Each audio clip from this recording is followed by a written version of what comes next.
Assalamu alaikum wa rahmatullah. Welcome back to another exciting episode of Canada Today on Muslim Network TV. And I'm your host, Taha Ghayur, back again with some interesting conversations with some amazing people today. Well, today we're going to be talking about a topic that is often considered boring, but we want to bring some excitement to that topic and hear from our guests why they love talking about it and why we should learn more about it. Today we're going to be talking about Islamic History Month, which is a month that is celebrated across Canada in the month of October every year. And it is a month where we celebrate Muslim art, culture, faith, people, cuisine, and anything else that comes with heritage and history. This month is a month where we also reflect on incredible contributions of Islam, Muslims, Canadian Muslims, and anybody else who claims to be part of this community. Today we are joined by two wonderful guests who are going to be talking about why Islamic History Month and why Islamic history in general. So I'd like to first introduce our audience, our first guest, who is no stranger. She has been on our show just a couple weeks back, and I'm so excited to have her back. Dr. Mona Rahman. She is a senior level researcher with over 13 years experience in higher education at Queen's University. Mona is also an Islamic studies educator and education coordinator for the Islamic Society of Kingston.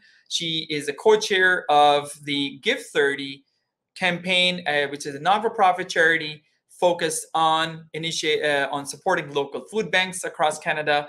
She is also the national board member with Islamic History Month, which is why she is again here with us, and holds a holds memberships at various interfaith and community level groups. And she also holds a PhD in biochemistry from Queen's University. I really don't know how biochemistry and history goes together, but I'm so happy to have somebody who has done some amazing work in this area. So thank you, Dr. Mona, for being with us again. Jazakallah khairan for having me again. Assalamu alaikum.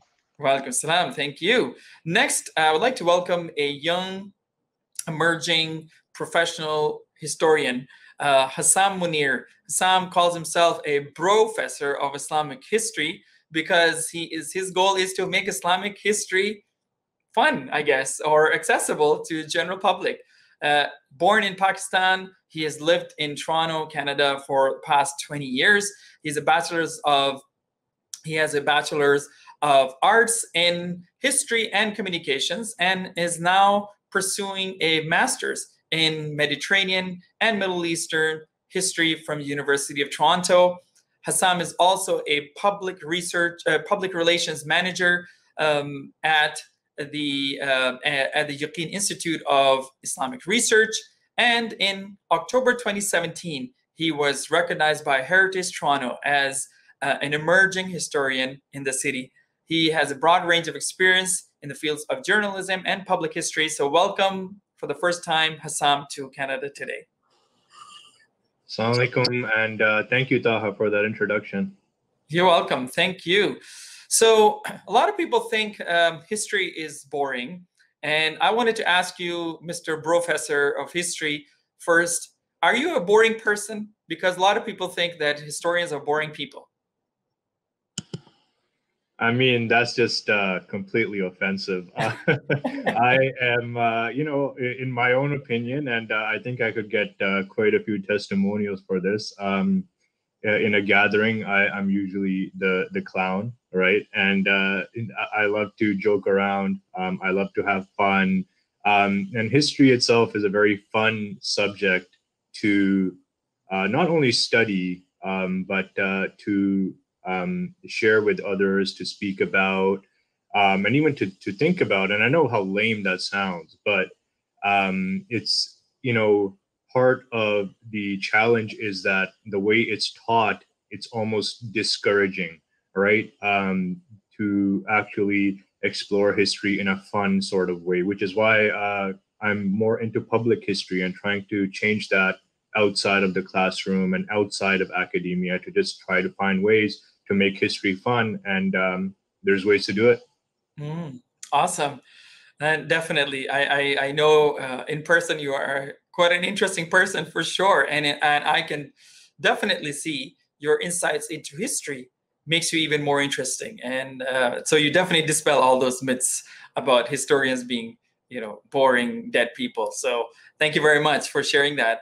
I wanted to start off with more serious questions, and that is, let's start off by talking about Islamic History Month itself. I mean, it was back in 2007, so 13 years ago, the government of Canada declared October being an Islamic, Islamic History Month across Canada, and there's a lot, of course, happened since then.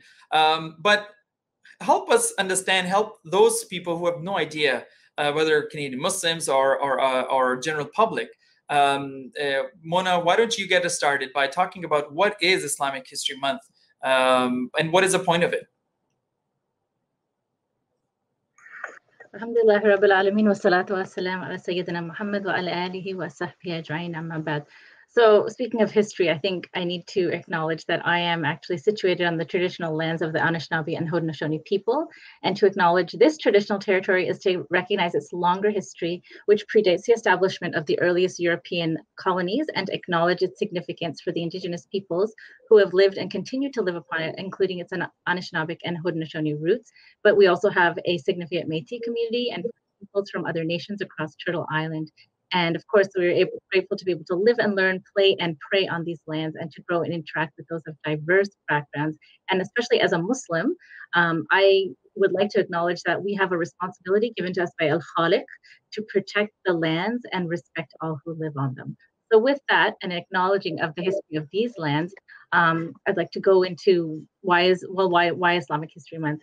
And I think knowing our history, and this is one of the reasons why we'd like to acknowledge that we are on Anishinaabe and Haudenosaunee territory, there is a perspective that, we as the Muslims, the Muslim community in Canada, may feel like an outsider. We feel like we're just new to this, we haven't really integrated in, but also from the community at large in terms of where do the Muslims fit in. And I think I always acknowledge our parents and that parental generation that were the, that established our community here in Kingston, but but the community did not start.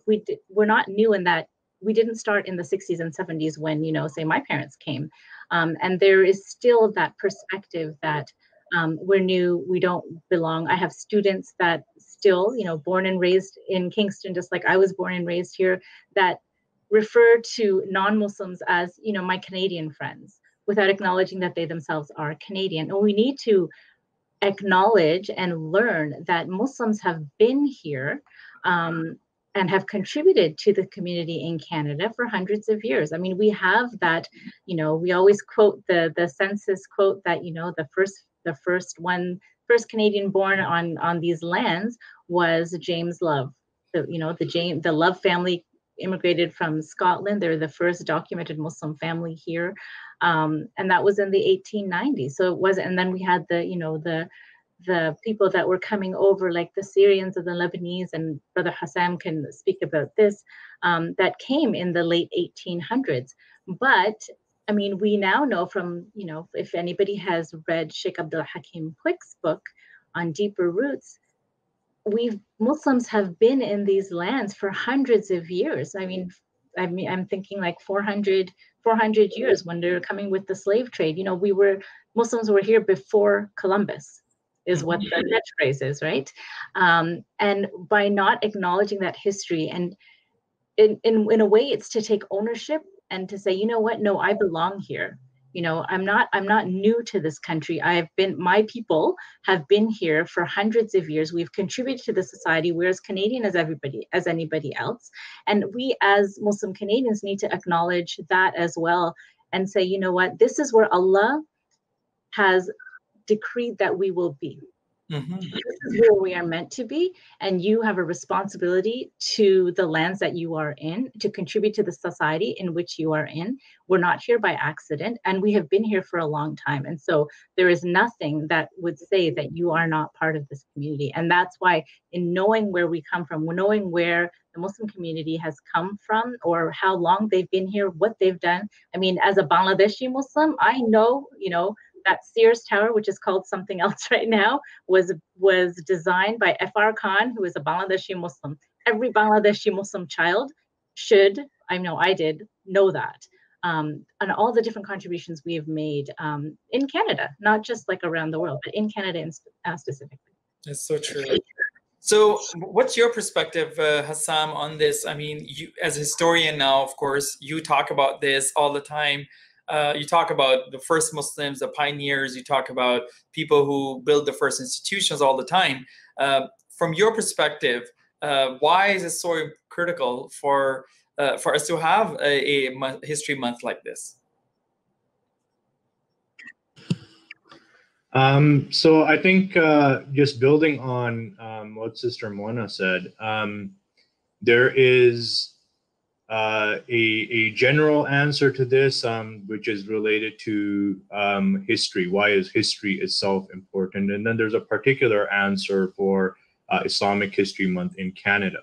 And history itself, I think there's multiple perspectives on this and why it's an important subject to study, right? And from an Islamic perspective, even if we analyze the contents of the Quran, scholars estimate that approximately half of the contents of the Quran are stories of the past that were revealed during the time of the Prophet sallallahu alaihi wasallam, and have been, of course, revealed for us to reflect on and to learn from them as well. So there's a particular a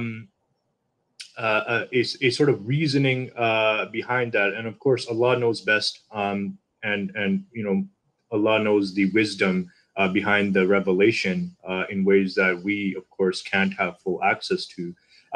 But there is mention in the Quran as well. There's an allusion to this, that stories of the past are revealed so that, we can take lessons from them. And it's sort of, to put it in different terms, the past is an external reference point. So we live in a particular moment in time, right? Like in the present, our lives.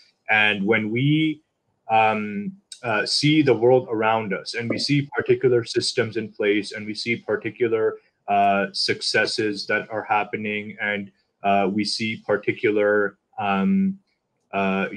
challenges that we continue to face, it's very easy to lose sight of the bigger picture of the human experience and just use your own experience as, quote unquote, this is the way things are.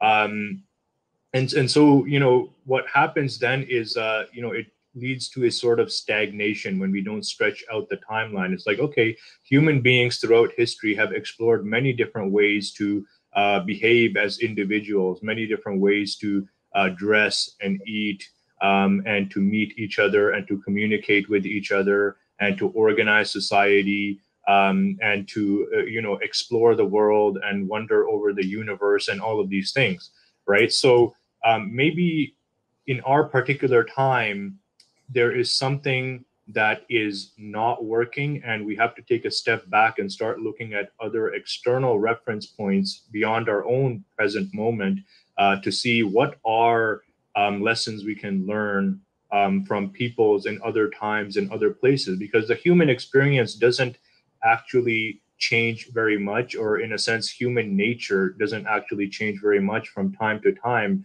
But the human experience is very diverse. So humans have faced similar challenges, similar problems throughout history, but they have found many different ways to try to address those. And they've had many different forms of successes and failures. And we should take the opportunity to learn from all of that. So that's in a general sense. The other thing I should point out is that when you study history, you get a very strong sense that, people are a product of their circumstances. And this is really important to understand, because the roots of a lot of hatred and a lot of division in society and a lot of sort of ignorant views of others are that they're sort of based in this idea that people are, you know, inherently bad, or one group of people is, you know, inherently X or essentially X, like they are this, right?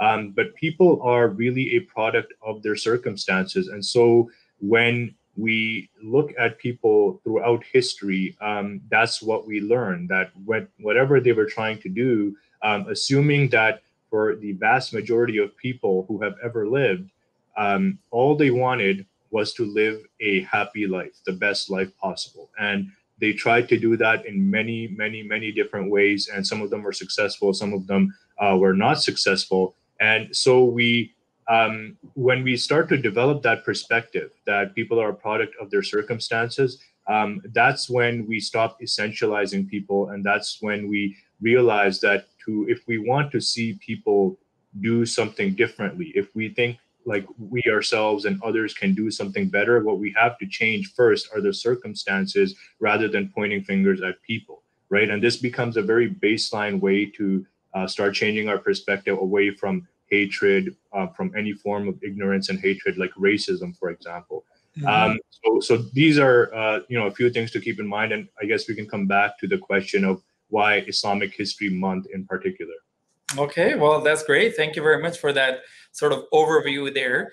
And so coming back to Islamic History Month itself, Dr. Mona, can you shed some light on the history behind this proclamation back in 2007? I mean, we know it started off as a Bill 23 that was introduced as a legislative process that ended up being, of course, a bill that was passed and ended up being a proclamation, being that October is Islamic History Month. So who were some of the people behind it?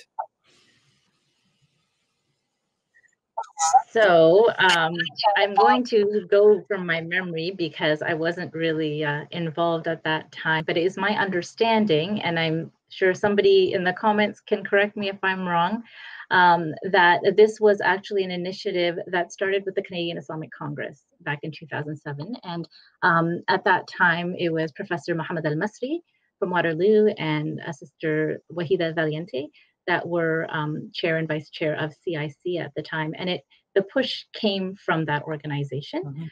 And you can look into that. So 2007, and at that time, there weren't that many communities that had kind of gotten on board. I think I know for a fact that Dr. Mohammed Bayoumi he has always been involved with Islamic History Month in Kingston. So we have been participating since the beginning in Kingston from 2007.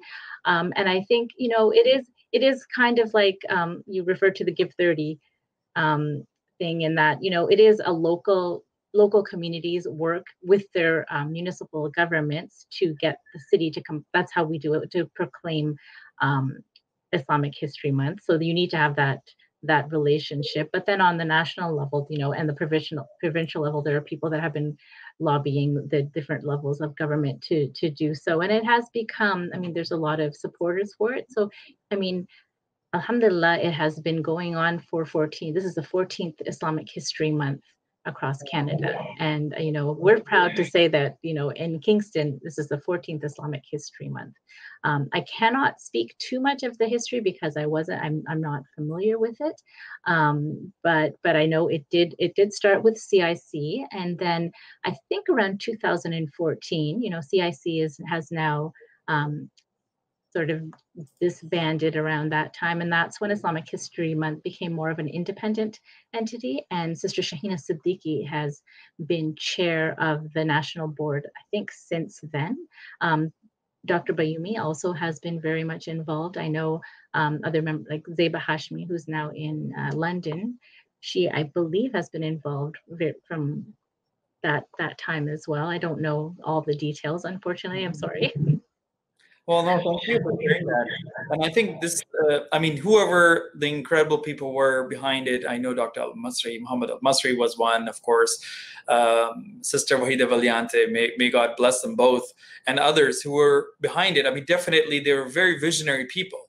You know, this was a post 9/11 era of a lot of hate and hysteria against Muslims, and you know, here you have people who thought, you know what, um, if you want to take public perception, you know, this is one tool, this is one way to celebrate history, celebrate culture, celebrate heritage of people who are being, of course, marginalized, and that's the only way to do it, to raise awareness. So I think this is a very of course bold move on their part to even think about it, and considering that 2007 is when it was passed, definitely the work that went on behind it must have been at least a year, if not longer, that actually, that, you know, that it took for it to get where it is.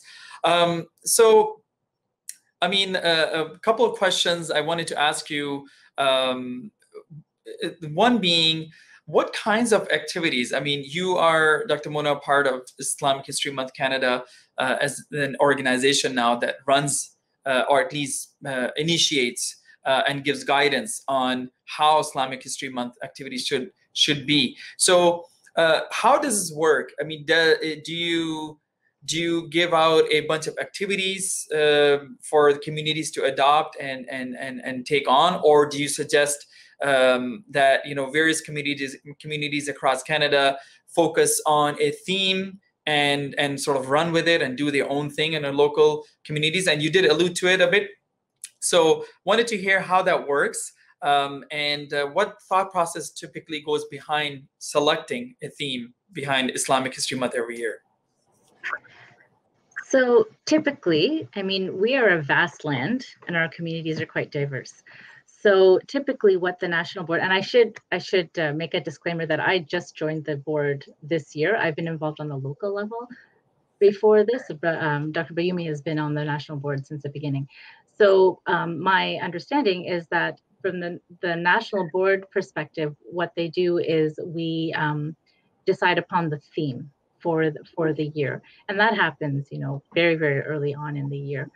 And you know, it basically, you know, everybody sort of gives suggestions. A lot of it has to do with what's going on, what aspects of history might need to be emphasized, because, you know, you only hear about one aspect, but there's hidden gems within our history to deal with. And then that national theme gets distributed across the country, and we hope that different communities will join on with that, because then we can provide resources if needed. Like this year, I think starting last year, we have really been, everybody's been suggesting Brother Hassam as a resource for people across the country.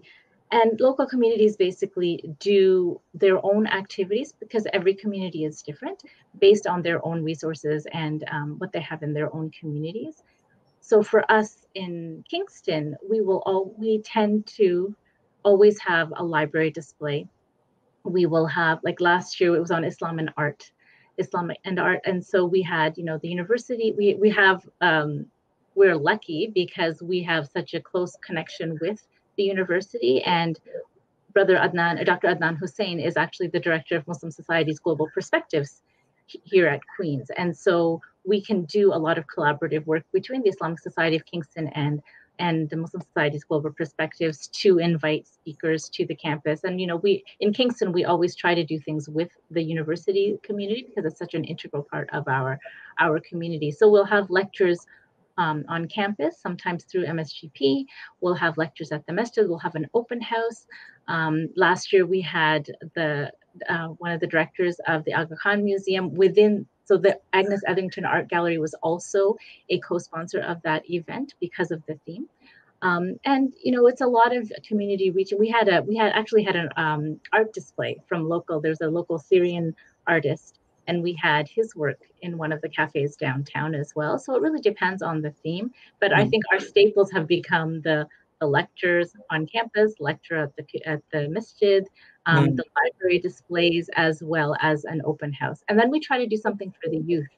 So last year with the art, we had a calligraphy course with the same artist.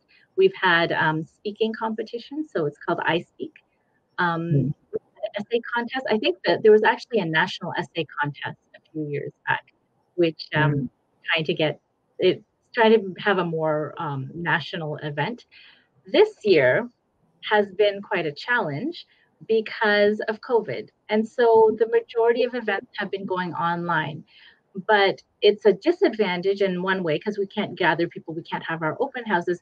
But it has actually turned out to be quite an advantage as well, because we can now put on national events. So this is probably the first time where we're having a national youth panel on Black Muslim youth experiences, and we are having youth from Vancouver, Winnipeg, Kingston, and Quebec.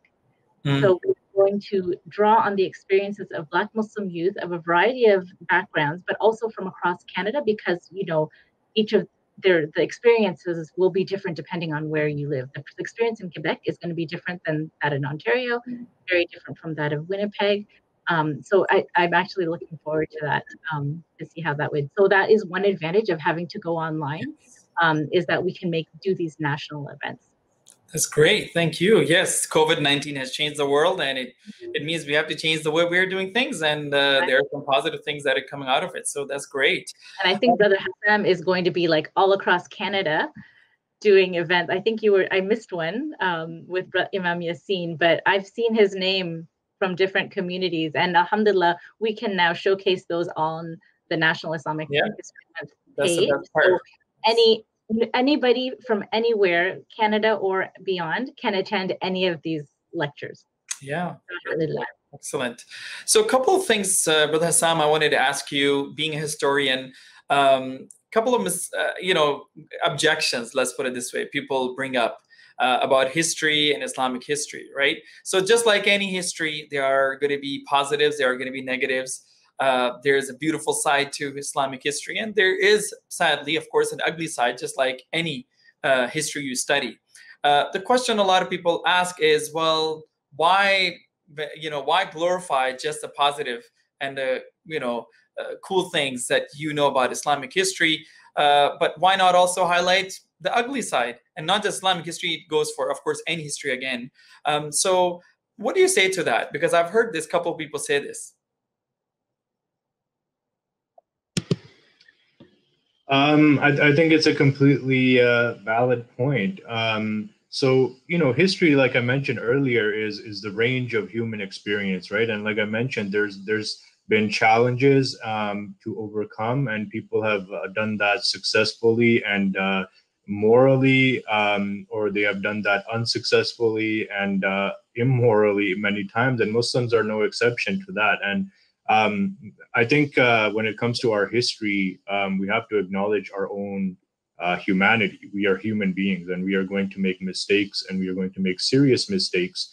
And there will be malicious people within our communities, and all of those things are completely valid. Now, what I would say is that, of course, there's a time and a place for particular topics and a particular approach, and people who are qualified to speak on them to have those conversations. And it's a responsibility that I think we need to take more seriously as a community to really explore, those cases of the sort of less than likable things that Muslims have done or been involved in.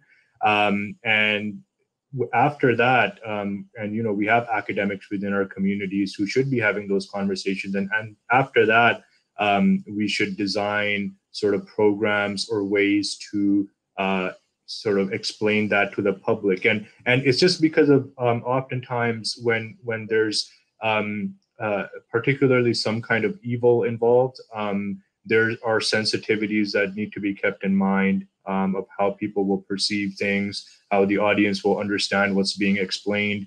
And this goes for many positive things as well, by the way. It's a question of the sensitivities and the complexities. So, for example, during Islamic History Month, as fascinated as I am, I would not give a talk on, like Maliki Islamic law in North Africa or something like that, because it's a complex topic and the people who approach it need to have a particular background. They need to have a particular understanding. There has to be some foreknowledge to properly process the new information that is being delivered to them. That's what I would say to that. I think, as part of Yaqeen Institute for Islamic Research, we try to dispel many Islamophobic myths, and my work in particular is about history, right? Did Islam spread by the sword? Did Islam spread through forced conversion?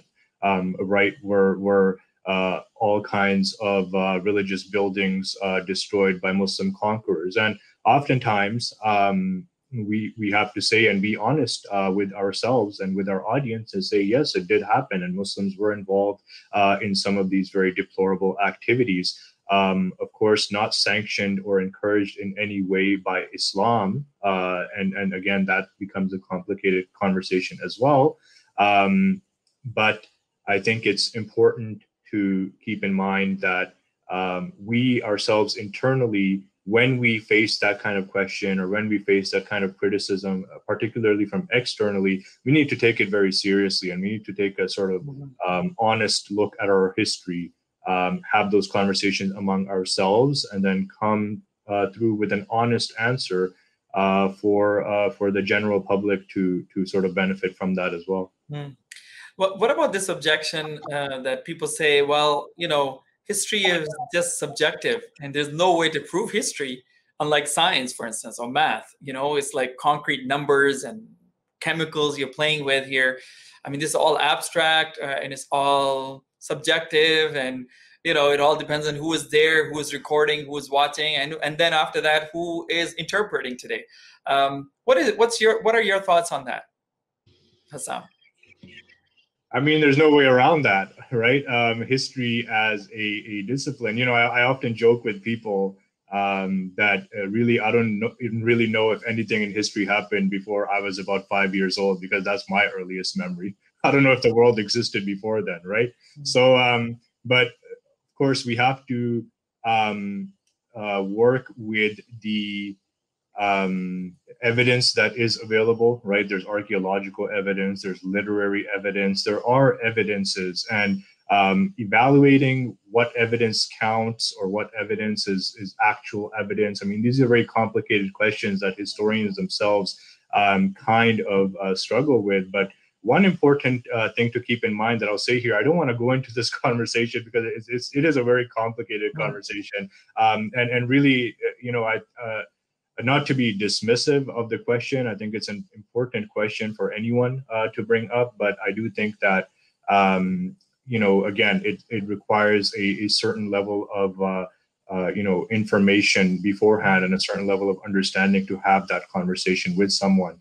But I will say that one thing that is very important and something that needs to be kept in mind is that there's history and there's a thing called memory and collective memory, right? So how people choose to remember themselves, even if it's not 100%, supported by historical evidences, quote unquote, or, brought together in a very strong methodology in the field of history, it's extremely important to pay attention to what people choose to remember about themselves and about their background and that sort of thing, because ultimately that is going to shape their decisions and their worldviews, regardless of whether it's real history or not. Right. So that's something to definitely keep in mind as well.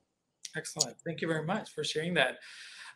Okay, well, let's talk about Islamic History Month again. And I wanted to, one of the concerns people share in our community sometimes is that, it's great. It's an incredibly amazing initiative that we have. We are talking about Islamic history, and we talk about Islamic heritage in Islamic History Month in Canada, and Islamic Heritage Month as it is known as in the province of Ontario. But are we just talking among ourselves only, just across the table and sort of preaching to the choir sometimes, even though we can, sorry about that, even though we can argue that majority of Canadian Muslims don't even know their own history. So yes, that piece is very important.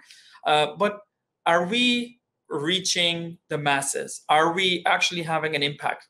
Like, for instance, Black History Month or other history months that are universally accepted across not only just campuses, but many other public spaces where there are, across education institutions as well as other public institutions, there are literally, planned resources dedicated to celebrating those months.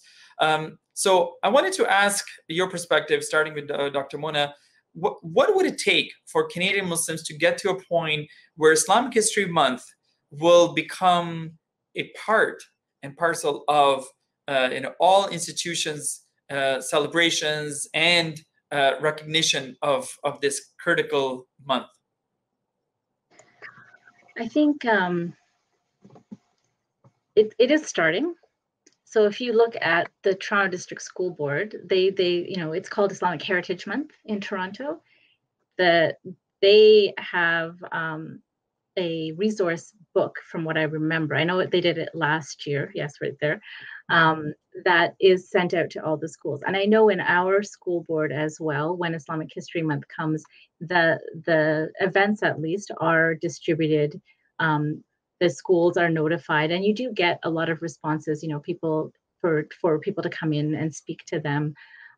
We do also, I have seen that our equity person has also taken the TDSB resource manual and distributed to the schools here. Within the we are very lucky in that we have a university in the community, and there are many people associated with the university as well. So you do get that, even if one of the CUMSA members brings one friend, you do get that. We do get the publicity out there. And there are, depending on what the topic is, you might get even classes coming. We are very lucky to have Dr. Adnan Hussein as the director of the MSGP, who is actually just appointed the director of the School of Religion as well. So there are various avenues within Kingston and Queens, whether it's interfaith councils, the school board, and the university, to get that message out. And it's slowly becoming something that I think especially those spheres do anticipate and expect. And it is slowly, and we're fortunate that the municipal government has proclaimed it every single year. So like I said, we don't even have to book the illumination of City Hall anymore. It is a regular event that happens every year. And it's a constant, I think, for every community, it's a constant reaching out for media. They've been running things in the media. It's just basically making it known until it becomes anticipated. And I think it is slowly, it's been 14 years in some communities. So it is something that especially the schools and the universities are looking towards. Okay. Yeah, you're right. There are now specific cities that are proclaiming gradually. You see that they are proclaiming, it to be a month that they were going to celebrate Islamic heritage. So that's a good part. You're right. And I think it's just a matter of time before we get to that point. I think this is very, very good conversation so far. And just as we conclude in the next few minutes, I wanted to ask both of you. Both of you have been doing some great lectures, programs, either organizing them or presenting at them. What were some interesting reactions you've come across? Is there anything that if you jog your memory and you think of positive or negative, that after a lecture, after or before a program, you got some feedback and you thought either it's really worth it, it made you think how much more work of awareness building and bridge building we still have to do in Canada. Given sometimes the hate that comes with and pushback that comes with these kinds of outreach events. So Hassam, I want to hear from you if you have some interesting, memorable feedback or something that you came across. Nothing in specific comes to mind, to be honest with you, but I think generally the response is overwhelmingly positive. One thing I will mention, since you just put this up, is I went to Washington, D.C. last year and gave a presentation there on the history of Muslims in Canada. And there were some very incredible reactions there because in the United States, they have such a rich and deep history of Muslims of African descent. And Canada is almost like an afterthought. It's like, oh yeah, there might be like a few Muslims there too, but so when I went through it, people were quite surprised. Wow. And there was a good reaction there, and but the response is overwhelmingly positive, and that is the great thing of history, because it dislodges us from its, like I mentioned earlier, it dislodges us from our the current prejudices that we might have towards a particular group. And when you start to be more inclusive about the history and tell people that, the example I mentioned, North African Maliki law, that's essentially where the concept of the jury comes from, the 12-member jury, which is used in Canada today, right? When you start to bring these kind of concepts, half the world's languages, the word for eggplant is named after a 9th century woman in Baghdad who basically changed the recipe. Her name was Buran. So you have like aubergines, and in the West Indies, you actually have brown jolly, but it's brinjale, which is a version of her name, right? So when you start to bring together the very interesting kind of details, when you start to bring together the very local history as well, such as in places like Kingston. And I just want to mention this because we've been talking about Kingston a lot. To me, it's so special that so much of Islamic History Month happens in Kingston, and has been going on and has set sort of a precedent for other communities across Canada, because Kingston, and again, one of the things many people don't know, is a place that Muslims were interned in during World War I. So there was internment of Muslims in Kingston and Fort Henry before they were shipped off to remote internment camps in Northern Ontario, because they were from the Ottoman Empire. So to have a place like that lit up for Islamic History Month and people learning about Islamic history, I think that the more we learn our own history internally, and not just like the standard, it's often like, oh yeah, Islamic history, of course, Salahuddin and Jerusalem, right? Which is absolutely very important, but there's way more than that. And as long as we focus on these interesting aspects of history that actually get people's attention, bring them in for more conversation, and the local history that's just relevant for people based on where they live and the communities that they're attached to, I think Islamic History Month will definitely continue to grow. And that's the positive feedback that I've overwhelmingly received again and again and again, because people are learning and they appreciate a lot of that information that really catches them by surprise. And I think that's an important element. That's amazing. You're right. Dr. Mona, we have a few minutes left. Any reactions you want to share that jump out at some point from your work? I think in general, I agree. It's been pretty positive, and people tend to be, the non-Muslim community tends to be surprised. And what I wanted to say with respect to why not focus on the negative and the positive of history is that, especially post 9/11, I think that mass media and, with stereotypes, there is a very, a lot of those negative events are already there. People know that, but history is about balance and learning all of them. So all about it. So that's why we make more of an effort to talk about the positive, because it's not there for general consumption. And I actually appreciate the fact that we chose specifically Islam and art, or the contributions of Muslims to Western civilization, or even with we had a theme that had to do with the indigenous peoples. And the themes also sometimes happen to depend on what the situation is in Canada. So, the Truth and Reconciliation process, we thought it was very important to tie in something about with the indigenous people in terms of healing and reconciliation. And with that, I remember that when we had our talks with Muslims and members of the indigenous community, which including, I think Hassam had referred to Professor Bob Lovelace, who is a Muslim indigenous person, we see the similarities between traditions, and it was very, very humbling, and it really makes you think in terms of what what messengers might have come here way thousands and thousands of years ago that influenced native and indigenous traditions. And especially for Islam and art, these are topics that nobody associates with Islam. But the Muslim community throughout history has made such contributions to science, to art, but nobody focuses on them, even within the Muslim community. We have to be real now. So to have something like this, it really piqued people's interest. And then when they realized the amount of influence that Muslims have had, even in the art world, it was very eye-opening, I think, for both the non-Muslim community and the Muslim community, I would say. Excellent. It just opening up the doors of people in terms of, Islam is just not what you see on TV. It's not just about the 5 pillars. It's not just, all of these things, these stereotypes. It is a rich tradition that encompasses every sphere of life. And that is the point, of course. Thank you so much for sharing that. As we come very close to our conclusion, I wanted to ask Hassam, you talk a lot about Canadian Islam and Canadian Muslims. This is a topic that's very close to my heart as well. And you've been talking about their history in particular, Canadian Muslim history, the pioneers. And this show in particular, we wanted to not talk so much about that because there's already a lot of great talks by you and others on this topic. The history of the first mosque and so many other amazing stories.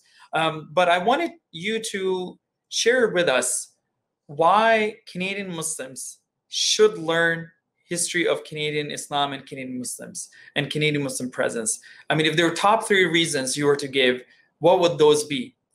Why is it so important for us to study Canadian Muslim history? I think Sister Mona sort of alluded to, I don't know if I can, really put a top 3, but just to give you a general sense, I think we need to situate ourselves. We are as Canadian as anyone else, and that includes both the challenges that we face, the good and bad of being Canadian, and the desire to improve Canada and make it a better society for all.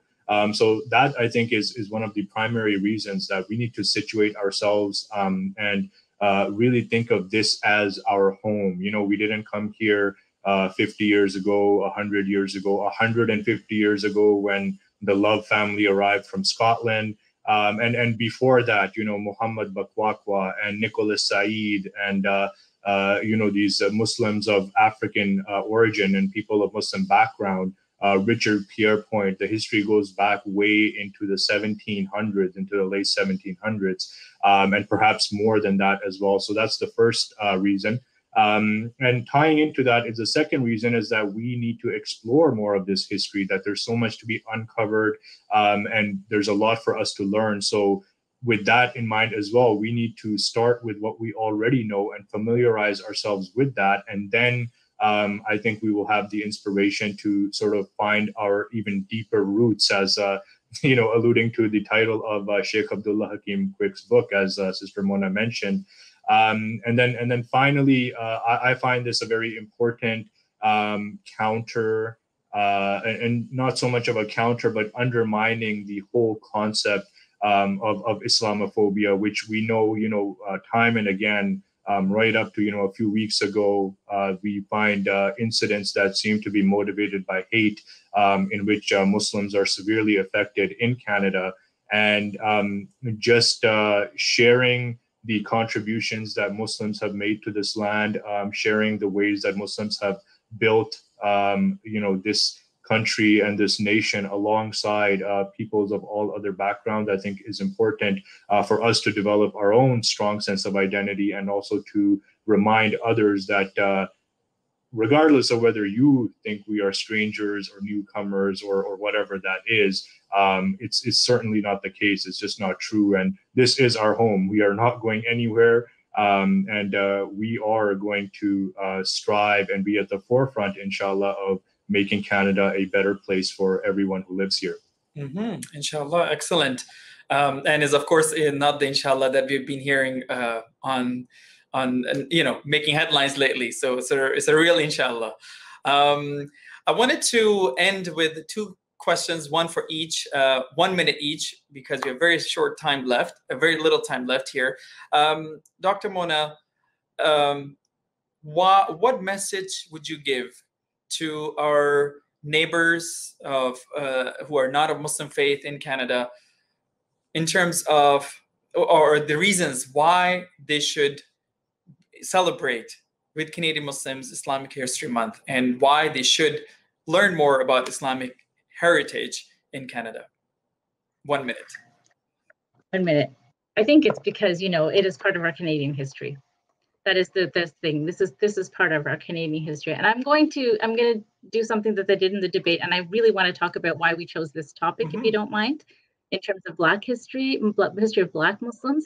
And the reason is that, you know, within our current climate, when we see that rise of anti-Black racism, specifically anti-Black racism, what we know is that anti-Black racism is something that is pervasive within all spheres. And we as a Muslim community are not immune to that. We see anti-Black racism within our own masajid, and our Black Muslim brothers and sisters may not feel included. We need to also acknowledge that the trajectory of Black Muslim history is different than the majority of Muslims in Canada.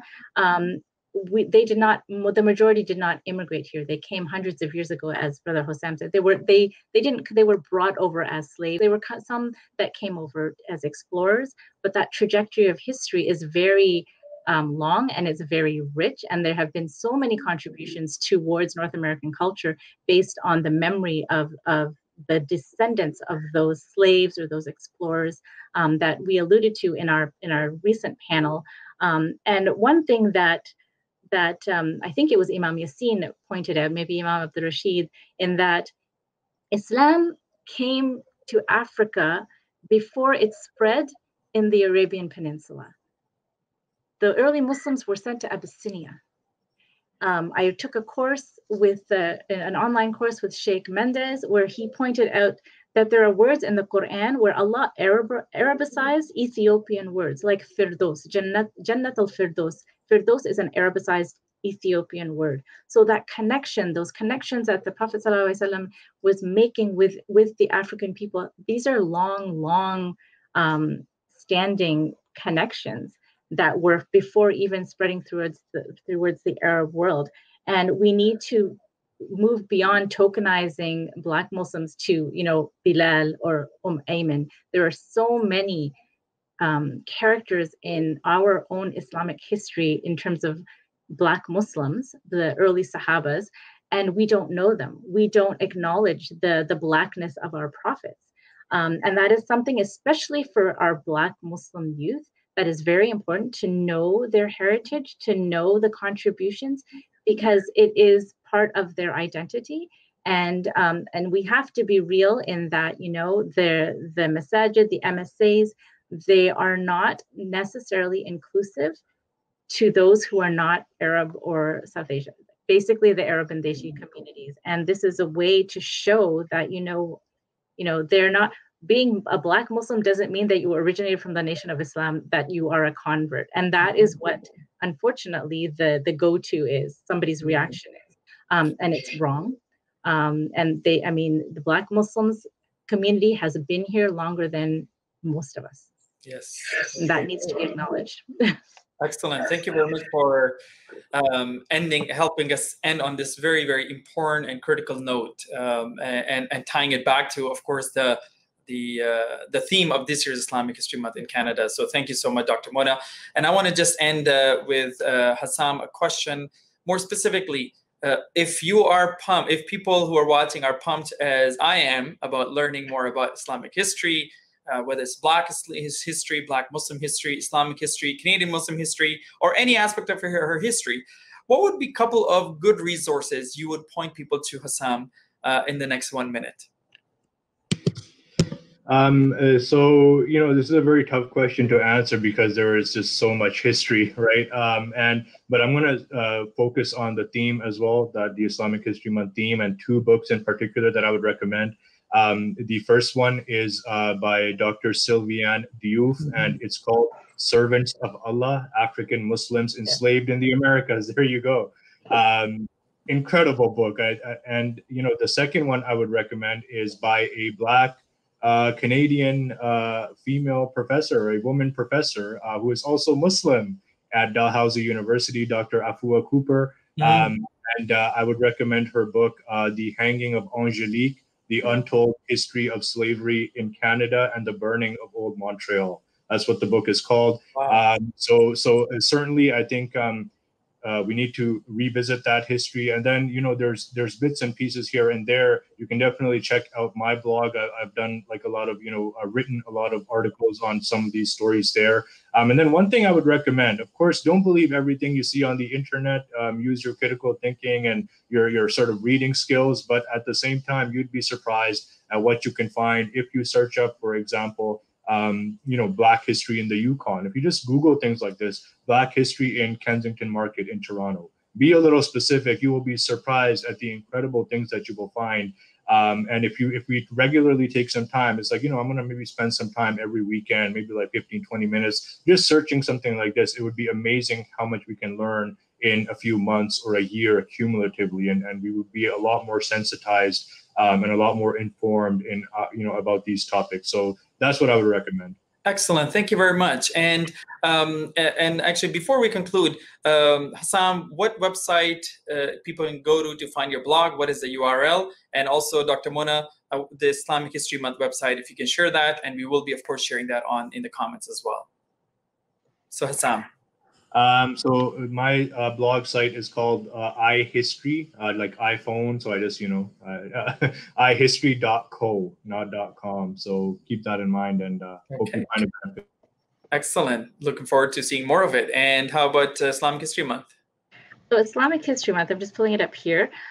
We are mainly using our Facebook page. So it's Islamic History Month Canada.